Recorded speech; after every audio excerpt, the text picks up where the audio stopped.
So I've been mobile detailing since 2011, and over the last 2 years, we've gotten 2 new shops, around 5,000 square feet in total. So in today's video, I want to talk you through the process of how we've gone from primarily mobile detailing to now primarily shop detailing, and just give you some tips of what we've done and what you can do if you're trying to make that transition. And this Monday, I am opening up enrollments into my online marketing course, SEO for Detailers. If you want to generate more traffic, leads, and sales into your business, then join the waiting list down below. SEO is search engine optimization. That's when you rank your website on the first page of Google in your local area for targeted keywords. It's how we've been able to pass $10,000 per month in our business. Click the link in the description box to get on the waiting list. Now let's get started with this video. So I've been mobile detailing since 2011, so over 10 years now. I started off in my 2003 Toyota Matrix XRS, then upgraded to my 2009 HHR panel, then upgraded to our 1999 Dodge Caravan, and then upgraded to what we finally have now is a 2015 Ram ProMaster. And for all those years, I mean, we were strictly mobile detailing. We had the occasional times where a customer would drop off their vehicle at our home location, but other than that, we were at apartments, at houses, at condos, at office locations, doing all the work. And we were able to get our monthly revenue to around $10,000 per month. And throughout the time, like there were times where I was like, I'd want to get a shop. I'd like to get a shop. There's even an older video of mine a few years ago where I said, hey, I eventually want to get a shop, but right now that's more of a distraction and I need to focus on growing my mobile detailing business. But just because you want to be cool and say you have a shop and let people come over to your shop and do this and do that, it really doesn't make sense to go and be a shop owner. Now trust me, I'd love to have a shop, right? Like eventually I will have a shop and I'll be able to offer a lot more services and just have a more structured calendar when customers are coming to you as opposed to you going to the customer. Because I knew at the time, yes, it's cool to have a shop. Yes, you can do a lot of things. Yes, it's just fun to say you have your own place, and it's a lot more relaxing, or it's a lot more efficient to have everyone come to you versus being mobile. But I knew at the time that, hey, that's just a distraction. I need to focus on getting more customers, making more money, and really getting our systems down before I think about getting a shop. And I'll say this, if your business is currently not making money, if you're struggling with, getting past certain revenue goals, if you're simply not happy with where you are, getting a shop is not gonna have a dramatic difference. As a matter of fact, it's gonna hurt you more, because to have a shop is a lot more expensive than having a mobile van. You have to pay the rent, deposit for the rent, electricity, depending on your shop, the rent, utilities, Wi-Fi. You have to outfit the van, you have to get it to where you want, you have to buy lights, you have to do this and all that. So a shop with as many great things that it comes with is also very expensive, which is why I said, like, back then, I didn't think about getting a shop because that's just of a distraction. I needed to work on my current business, make sure that was running smoothly and profitable before thinking about getting a shop. It wasn't until 2021, so around 2 years ago, that we moved into our first shop. We're now renting a shop, and that's where all my footage has been recorded on in the past couple videos. Some of you actually caught on, so kudos to you. But yes, let me give you a quick tour of the shop. It was 1,500 square feet, and it cost $1,650 per month. And that's just for rent alone. And at that time, I mean, that's when a lot of problems started happening. Problems in terms of, like, since we're trying to push to that next level and trying to enter this new phase of whatever we're doing, there's just a lot of things that we didn't know what we had to do, right? So it's like, how do you balance a mobile unit versus a shop? Do you, prioritize the shop first or the mobile unit first? Do you hire someone? If you hire someone, well, how do you actually, how do you interview someone? How do you train someone? How do you make sure that they're doing everything properly? What happens if, someone calls out on the mobile unit and you have a full booked out shop and mobile schedule? So what do you do that day? So that's what I mean by problems of, like, just things that we never experienced because we were trying to push to that new level of growth and such, that we kept on running into roadblocks. And I want to say for the first year-ish or so, generally speaking, it was like 80% mobile, 20% shop.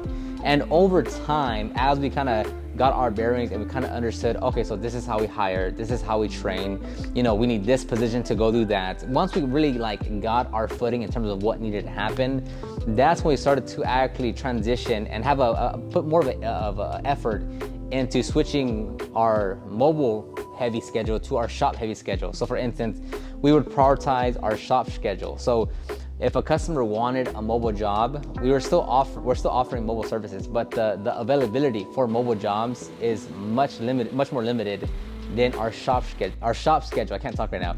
So if someone wants a mobile job, let's say our next mobile availability is 2 weeks from now.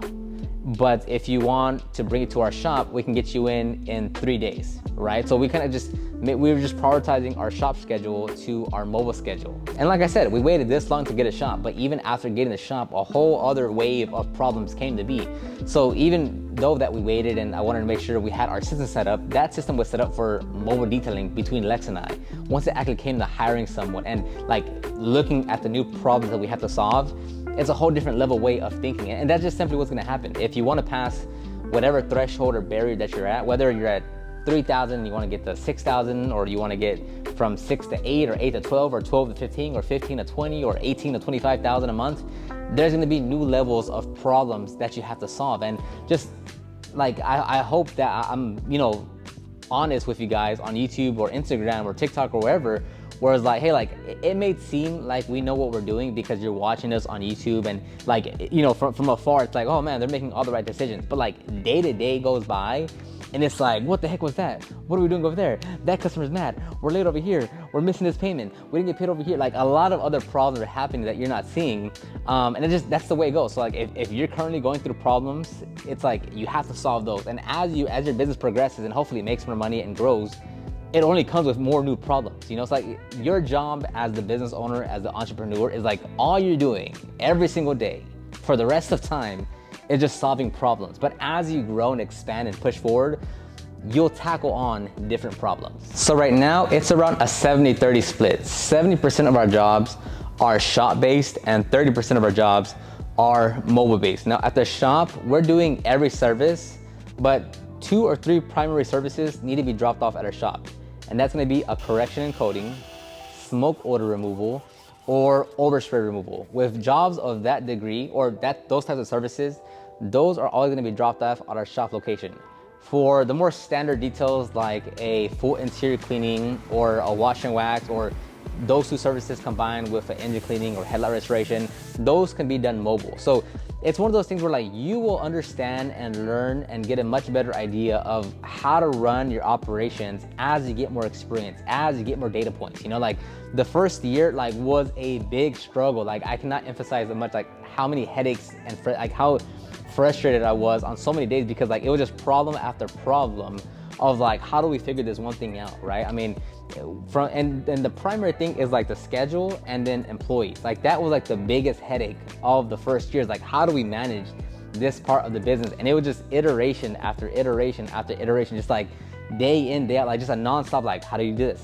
How do we do that? How do we do this? How do we do that? It was like a nonstop thing. But now you fast forward to 2 years and like right now, and it's like our hiring process, our training process, our onboarding process is like just not a well-oiled machine, but like it is a night and day difference between where we were 2 years ago and where we are now. So if you're thinking about getting a shop, I mean, really ask yourself, what do you want out of that, right?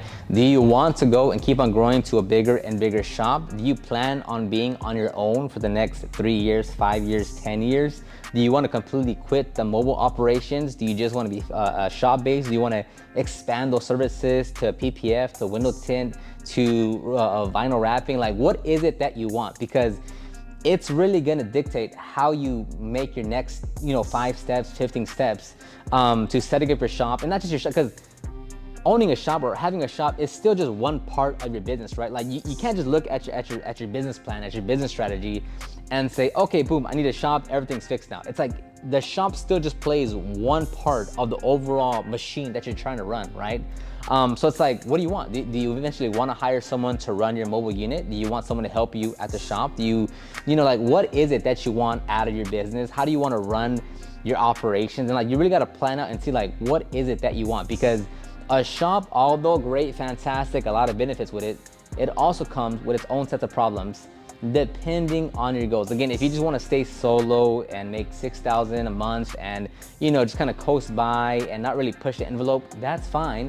And that's gonna come with its own set of problems and obstacles. Whereas if you're saying, hey, no, like I wanna make $15,000 a month, I wanna make $25,000 a month, I wanna make $45,000 a month, that's gonna come with its own unique set of problems and obstacles you have to overcome. But it's really like, what do you want out of this? What do you want out of your business? How do you want your life to look like over the next 3-5 years? But I'm gonna go ahead and end the video right there. Hopefully that gave you an idea of how we transition from our mobile operations, which we're still mobile, to our shop operations. Let me know what you think, or if you have any specific questions, because I know I didn't cover everything that everyone wanted. So let me know if you want me to answer a specific question in the comment section down below. Thank you very much, and I'll talk to you on the next one.